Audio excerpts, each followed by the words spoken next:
Baju bodo sendiri merupakan baju atau pakaian khas tradisional untuk perempuan Bugis. Dalam istilah Bugis sendiri, baju bodo juga kerap kali disebut dengan waju toko. Baju bodo dasarnya berbentuk segi empat dan memiliki lengan baju yang pendek di atas siku. Kalau dalam bahasa Bugis dan Makassar sendiri, kata bodo ini artinya pendek. Baju bodo ini telah ada sejak dulu, sejak lama-lama sekali. Diperkirakan baju bodo telah ada sejak pertengahan abad ke-9. Hal ini diperkuat juga dengan sejarah dari kain muslin, yang merupakan kain yang digunakan sebagai bahan dasar untuk membuat baju bodo. Kain muslin adalah kain yang berasal dari tenunan pilinan kapas dan juga benang katun. Kain ini dikenal memiliki kerapatan rongga dan benang yang agak renggang, sehingga membuat orang yang memakainya tidak gerah dan sangat cocok dipakai di Indonesia yang memang beriklim tropis.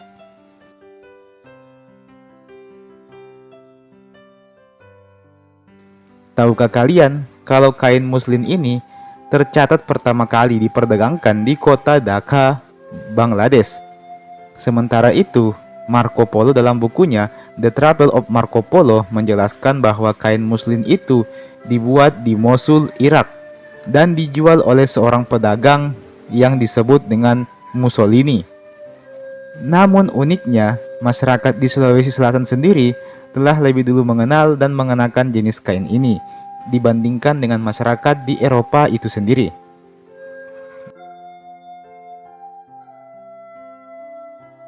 Dalam Festival Budaya Nusantara tahun 2007 silam sendiri, Oscar Lawalata, seorang desainer ternama, mengemukakan bahwa baju bodo merupakan salah satu desain baju tertua di dunia.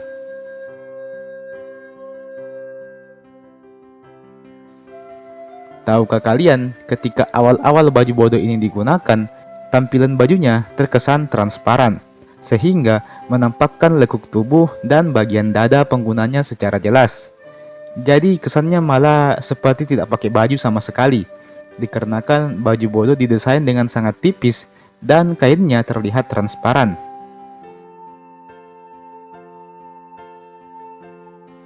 Pada awal abad ke-19, Don Lopez Comte de Paris, seorang pembantu setia Gubernur Jenderal Diandel, memperkenalkan sebuah penutup dada kepada masyarakat di Nusantara.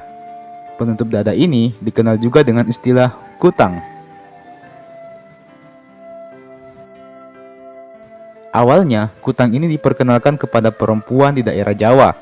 Namun, di Sulawesi Selatan sendiri belumlah begitu dikenal, sehingga perempuan kala itu masih tetap memakai baju bodo tanpa menggunakan kutang.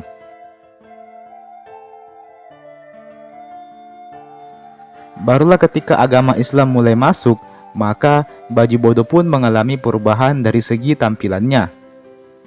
Utamanya setelah adanya pergerakan dari Darul Islam dan Tentara Islam Indonesia yang menjadikan baju bodo sebagai pakaian yang dilarang kala itu, dikarenakan sangat melanggar syariat Islam dalam hal ini, karena baju bodo tidaklah menutupi aurat pada perempuan. Ketatnya larangan dari Darul Islam ini membuat baju bodo pun menjadi langka pada saat itu. Masyarakat seolah-olah dibuat lupa dengan baju bodo ini. Baju bodo pun menjadi sangat jarang digunakan kala itu. Akhirnya, baju bodo pun disepakati harus berubah dari segi bahan dan juga desain kainnya yang digunakan. Baju bodo pun kemudian dibuat dengan bahan sutra dan kemudian dibuat lebih tebal, sehingga tidak nampak seperti transparan lagi. Dan inilah yang kemudian menjadi baju bodo yang sering kita lihat hingga saat ini.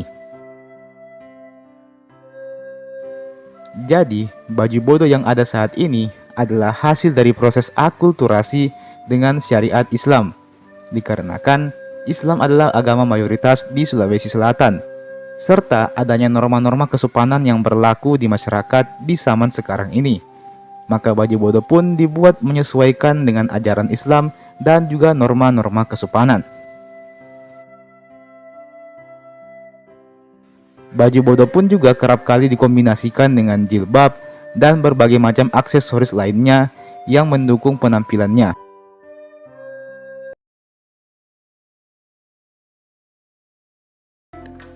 Nomor 1. Bahan dasar songkok reca. Songkok reca sendiri dibuat menggunakan daun lontar yang ditumbuk atau kalau dalam bahasa Bugis bisa disebut dengan direca atau ureca. Itulah mengapa nama songkok ini bernama songkok reca. Daun lontar yang dipukul-pukul ini nantinya akan menghasilkan serat yang berwarna putih yang kemudian akan didiamkan selama 2-3 jam hingga berubah warna menjadi kecoklatan. Serat-serat tersebut disebut juga dengan istilah ureca. Untuk mengubah menjadi hitam, maka biasanya serat tersebut akan direndam di dalam lumpur selama beberapa hari. Serat tersebut terbagi dua, ada yang halus dan ada yang kasar. Keduanya, baik halus maupun kasar, masing-masing digunakan tergantung pada tipe songkok yang akan dibuat. Bisa menggunakan serat halus, serta bisa pula menggunakan serat yang kasar. Untuk menganyam serat tersebut menjadi songkok sendiri, maka digunakanlah sebuah alat yang disebut asareng. Nomor 2. Sejarah songkok reca.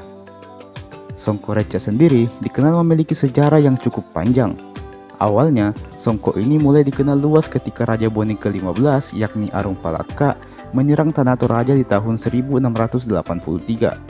Pada masa itu, laskar kerajaan Bone pimpinan Arung Palaka selalu menggunakan sarung yang diikatkan ke pinggang. Sedangkan laskar Tator pun juga memiliki kebiasaan yang sama, hanya saja sarung mereka ditaruh di leher seperti tas salempang. Nah, pada masa itu pertempuran sering terjadi di malam hari, di mana tentu kedua belah pihak sulit untuk membedakan satu sama lain, mana kawan dan mana lawan. Apalagi keduanya mempunyai ciri khas yang sama, yakni sama-sama menggunakan sarung. Alhasil, Arung Palaka pun memerintahkan pasukannya untuk mengenakan songkok di kepala mereka sebagai pembeda, dan songkok itulah yang kemudian dikenal dengan songkok reca. Nomor 3. Nama lain dari songkok reca. Tahukah kalian kalau songkok reca ini memiliki nama lain seperti songkok Pak Miring, songkok guru, hingga songkok Tok Bone? Rupanya ada alasan lain di balik penamaan ini.